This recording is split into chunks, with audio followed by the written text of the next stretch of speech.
Me, I'm just like this. I'm like this. I'm normally like this. You take me or you leave me. We will leave you.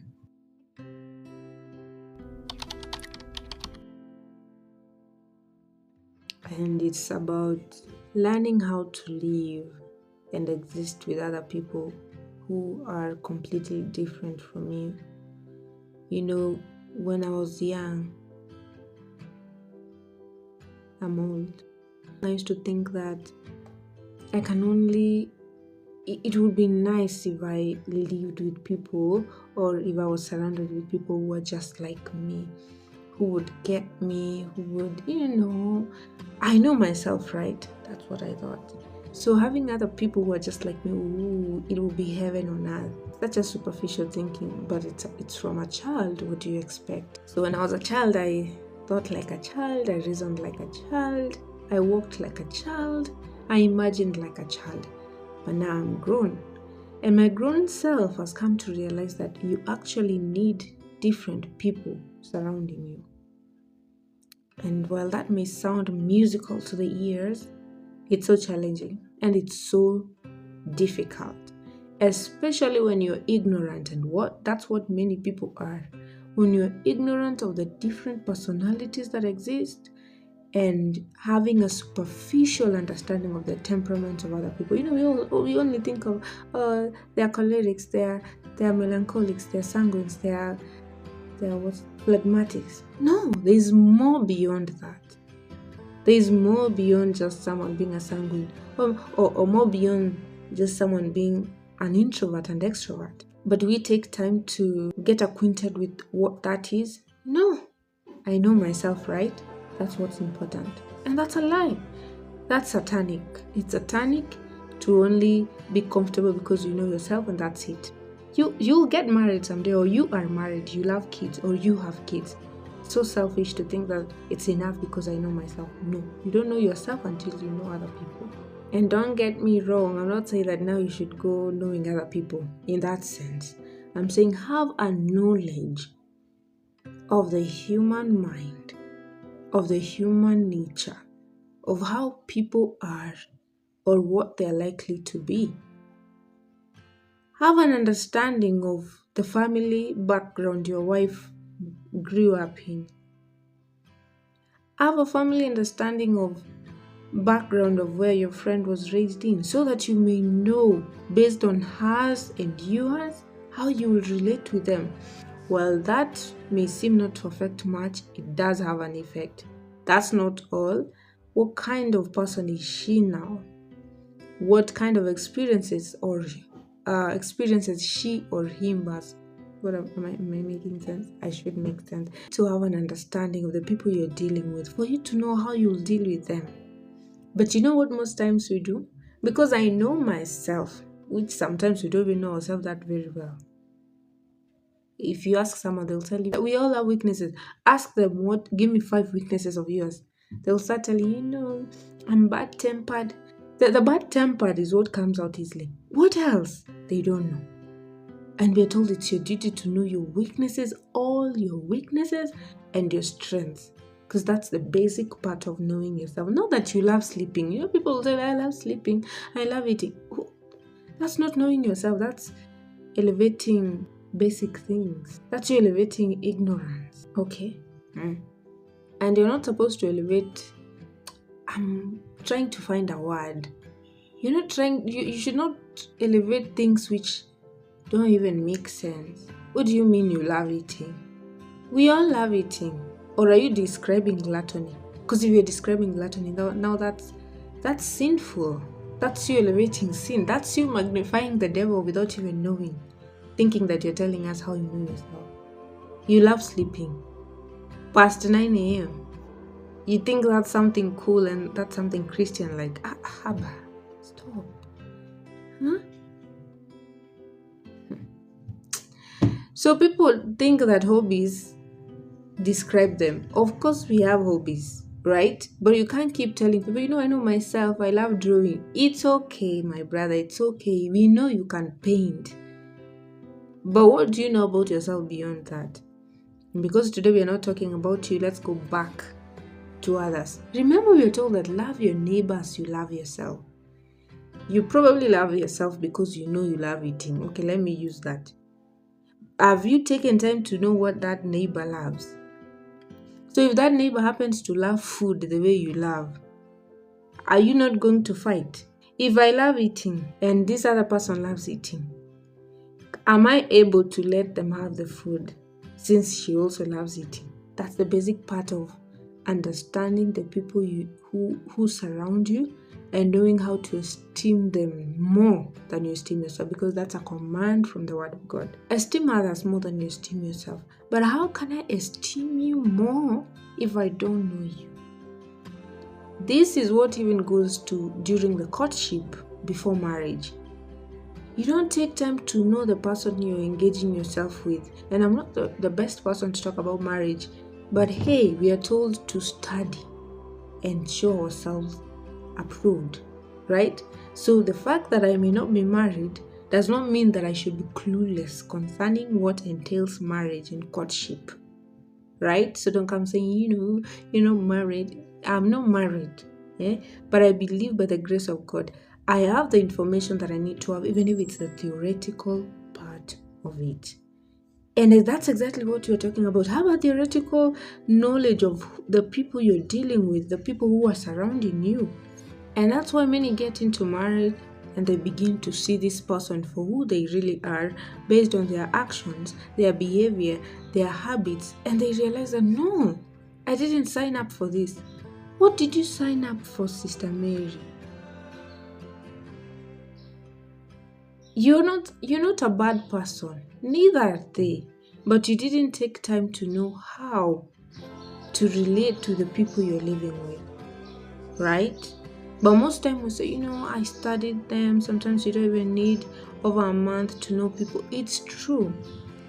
But you need more time to see how they react to different things at different times in different ways and all those things. So let's bring it down. I don't want to dwell more on the marriage thingy because I don't know much about it, right? But let's deal more on the other people surrounding us. Now that you're married and this is your husband or this is your wife, how should you live peaceably? Is it peaceably? Yeah. How should you live in harmony and in unity with this person? You cannot, if you don't lower your pride, lower your ego, lower yourself to say that I really want to understand them. Why it becomes hard is because you still want to hold on to yourself and say, Me, I'm just like this, I'm normally like this. You take me or you leave me. we will leave you. We will leave you, Sister Mary. We will leave you. You cannot come with your bad characters to your friends and say that, guys, you take me or leave me. I'm like that. No. You are like that, but it's time for you to stop being like that. Especially if you're a Christian. You're called to let go of the old things. Let them be a past. You're a new creature in Jesus Christ your Lord. So you cannot be like that. Ati mimi nakuanga hivi. No, we don't care. Sasa hatutaki ukue hivyo. You're not supposed to be that way. It's enough. Okay? Brother Joseph, it's enough. It's time for you to be better so that you can glorify God and benefit all those who are surrounding you. So key number one of existing with people is now getting out of yourself so that you can study the other person and know, so they don't like things done this way. Hey, this is hard because I'm the opposite of them. Then what can I do? Even before involving them, there is a part where the second step is involving them so that you know, okay, I've realized you do these things this way, I do these things this way. How can we get to a part where we understand each other, get to a compromising part and the solution part of it? How can we do that? And you see now it's beautiful if you've chosen friends based on your principles, the values that you share, the same faith. It becomes easier because I'm assuming your friend will also be like, yeah. Let's see, how can we go about it? It's beautiful. And that's why you're told that you're not supposed to make friends because we vibe. Abba, that's how we've always made friends, especially me looking back, you're like, yeah. Sometimes you connect friends because of poverty. You connect with friends because of how you're failing in class. You're like, you also feel, okay, I don't like this subject here. We are friends. No, who told you that that's how you should make friends? You should glorify God in everything. We'll talk about that. Make sure you're following the series on Thursday. We'll get to that point where we talk even about friendship and how many of us may miss heaven because of how we chose our friends and because of how they influenced us and how we influenced them. So if you have a friend and you've chosen them intentionally, it's easier to talk about these things and say, I love doing my things this way, and I noticed you love doing your things this way, and there's a clash between us, or there's a clash coming. What can we do? Beautiful. The marriages that are still working, is it that those people are perfect? No, they are not. They're just like you and I. But the difference is they know how to go about these things. First of all, they chose the right person and they married for the right reason. They understood the biblical principle of marriage and allowed God to choose for them. And there's this myth that God chooses for you. It's a myth. God approves. God can place you in the position where your partner will find you or will see you, but God will not choose for you. Please stop. God will not choose for you. We say God will choose for us because we have aligned ourselves with Him and He's able to lead us to that person who is the perfect will for you. But you can still say, I don't want that person, and God won't kill you. So God won't choose for you literally, okay? And if you're not in agreement with that, you can tell me in the comment section and you give evidence to your answer. Maybe you can also teach me something that I don't know. But as of now, I believe God will not come down to choose for you. Okay? Otherwise, those good people, there's so many good people who have ended up in bad marriages. Why didn't God choose for them? Doesn't God love them? He does. They're His children. But we have principles when it comes to these things, okay? You violate them, you face the consequences. And God can only help you. God is faithful. He'll make that thing work out for your good, especially if you love Him and if you come back, if you recognize your mistake. But you'll have to face the consequences. So let's go back. So first, number one, you deny yourself and understand that it's not about me. I've already noticed this is how they behave. If I come with my opinions, with my beliefs and all I've always done, we can never agree. If I say that this is how we press the toothpaste, and they say this is it will be a fight that can lead to people breaking their marriage or just coexisting together, but the marriage died. If it's friendship, this is how I receive things. This is how I want it to be. This is how I want. This is how I value consistency. You already know yourself. You know that this is how I love doing things. No dispute about that. But now it's time for them too. You chose this person as your friend. You found yourself. This is your brother. It's your sister. There's nothing you can do. Can we at least agree? So now that I've left my side outside, so that I may think of them, I'll go to them. And if you chose a reasonable friend based on the principle, based on the word of God that bad company ruins good morals, you're not supposed to be with anyone who's with bad morals. Bad morals to me here means that someone who's not even ready to listen, to learn. What are you doing with that kind of person? Why is that person your friend? No, why is that? Was it at gunpoint? No, you chose that person freely, willingly. Then you should be able to talk to that person. Right? I'm not disputing the fact that there are some people who are so sensitive and they personalize things. They may not take it positively. But what are you doing with that kind of person as a friend, as a partner? You want to marry that kind of person? No, you have a choice to say no, and you're not a bad person if you let go of those people. Make your life simple, make your life easy. And if you're also that kind of person who is always defensive, defensiveness is a weakness. And it could be on you who is a good person, but it's time now to let go of it. You're not being attacked. You're just being told, your weakness is just being pointed at, and it's okay to be vulnerable and let your guard down and let go of that weakness. Work towards improving. It's okay if you're defensive, but it's time to let go of it. If we will agree, we have to let go of ourselves and sit with a blank mind, blank emotions, and learn. I have to learn how to please you as my friend, to please you as my husband. You have to learn how to please me as your friend, as your partner, as whatever we are. It's okay to please those people who matter to you in a good way. Part of pleasing those people is being ready to listen, being ready to learn. So let go of yourself. Take time to, first of all, take time to study those people. What are they? Don't just say, oh, they are melancholic. What are the characteristics of melancholics? What are their weaknesses? What are their strengths? Talk to them. Sometimes choose your battles. Now that you know this person always forgets to cover the sufuria lid after they have served food, you already know that, right?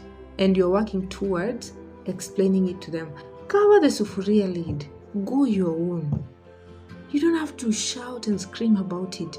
Funika your sufuria. Tomorrow if you find that they're forgotten, cover it again. Cover. Sometimes they'll even, by beholding you, start covering the sufuria lid. Is the sufuria covering the sufuria lid a defect? It's not. It's just an habit. And an habit can be formed. And people can let go of their habits. Make it easier for them because of the love that you have for them. It's easier said than done, I know. But this is where God's grace meets us. That God, when my strength fails, yours begins there. I may be impatient. I may get angry because of how they left the sufuria open. Help me to cover it for them. Help me to cover the sufuria for them. And the sufuria and the lid is a representation of many other things. Let's choose our battles. Let's know how to coexist with other people. Let's deny ourselves. Let's love our neighbors more than we love ourselves. And if you're not married and you meet with someone who bears so many weaknesses which you cannot handle, leave them. Leave them before you have an unhappy marriage. If it's a friend, leave them. You have a choice of choosing friends, but pray for them. If it's something you can handle, then do it well and stop nagging. Do it lovingly, patiently, with kindness. Each of us has weaknesses. Each of us have habits which we have accumulated all throughout the years. But we need to live together. You may discard someone, right? But the other person will still come with their weaknesses. Sometimes you may discard people, and remember I've said that it's okay to discard people whom you can't handle, right? Especially when it comes to marriage. You know, a friend you can tolerate, right? Or when it comes to marriage, if you have not yet married, please discard people. Let them remain to be your friends if you can't handle that. But the point I'm making here is you may be discarding people, not realizing that you're the one who has no tolerance. You have no forbearance. And that's a fruit of the Spirit. You need to forbear. You need to suffer long sometimes. Because this defect in them could go away. They could change. Remember, I'm not talking about marriage. When it comes to marriage, forget that thing of they could change. Here I'm relating to friends, partners, acquaintances. They can change that thing. If only you're willing to give them tolerance and to deny yourself and esteem them more than you esteem yourself, hoping in all things, right? Let's learn how to live and coexist with one another in love, in patience, and in love. And if you know you can't coexist with this certain person, especially in marriage, then don't get into it. Okay? Choose, pick your struggle. Know where you can handle, then stick there. Let go of some things if they don't matter, if they don't affect you. Don't pick that as a fight. Okay? And above all, choose your friends wisely. You don't choose your friends because you want to be killed. You choose a friend who you know is in line with all you believe in, your principles. You people may not be the same, but at least you both have open minds and both are Christians and both you believe the same things. Make it easier for yourselves. Thank you so much for watching this video. I hope you learned one or two or reminded yourself one or two. Do you know yourself before you begin knowing others? That's the question. See you next Monday. Until then, take care of yourself. and remember that God loves you. Bye.